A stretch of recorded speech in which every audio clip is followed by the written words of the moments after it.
අපි මුලින්ම සූදානම් වෙන්නේ 90 දශකයේ දැවැන්ත නිර්මාණ කිහිපයක් ඔබ හමුවේ දායාද කරන්න. 90 දශකය කියන්නේ ඉතාමත් දැවැන්ත නිර්මාණ බිහිවෙච්ච යුගයක්. ඉතාමත් දැවැන්ත කලාකරුවන් බිහිවෙච්ච යුගයක්. එහෙම නේද කමලු? අනිවාර්යෙන්ම දැවැන්ත කලාකරුවන් විතරක් නෙමෙයි දැවැන්ත ගීපද රචකයන් සංගීතඥයන් බිහිවෙච්ච දශකයක් තමයි 90 දශකය කියලා කියන්නේ.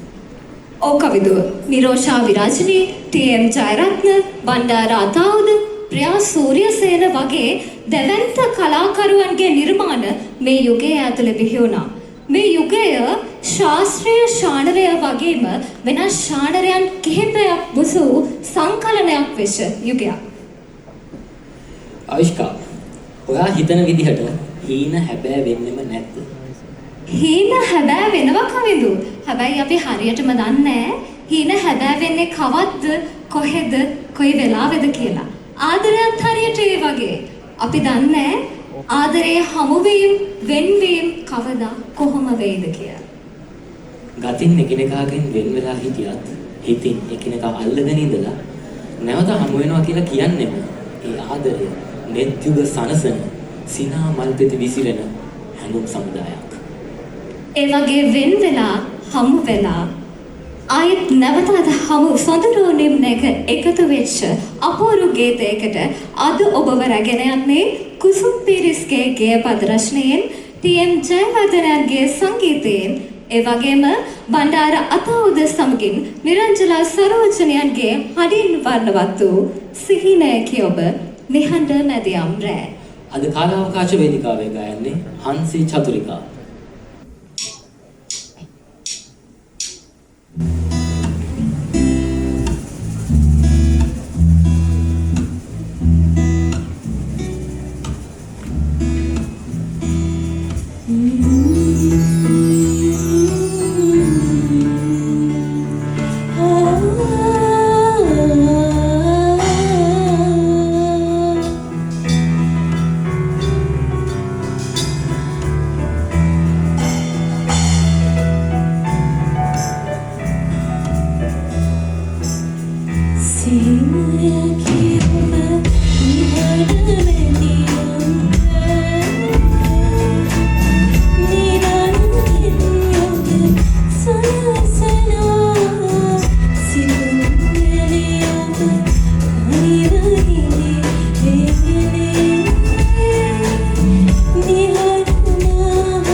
Thank you.